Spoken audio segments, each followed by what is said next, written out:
Hello friends, welcome back to my channel. In today's video, I'm going to help you fix a very common and frustrating Windows error that says, "Operation did not complete successfully because the file contains a virus or potentially unwanted software." Don't worry, I've got a 100% working method that's easy to follow. Just stay with me till the end of the video and follow each step carefully. So first, let's go. Click on the Start button, type Settings in the search bar and open the Settings app. Once you're inside Settings, click on the section called Privacy and Security. With that, you'll find an option named Windows Security. Click on it. Click on Virus and Threat Protection. This is where all the protection settings for your system are located. Now, scroll a bit and you'll see an option called Manage Settings under the Virus and Threat Protection section. Click on that. In the Manage Settings section, you'll see multiple switches. Turn off all the toggles that are currently on. This includes options like Real-Time Protection, Cloud-Delivered Protection, Automatic Sample Submission, Tamper Protection. Turning these off temporarily will allow us to make changes to the file that was blocked.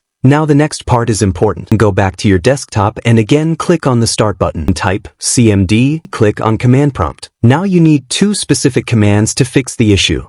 These commands are already written in a notepad file. And copy the first command, paste it into the command prompt, and press Enter. Then copy the second command, paste it as well, and press Enter again.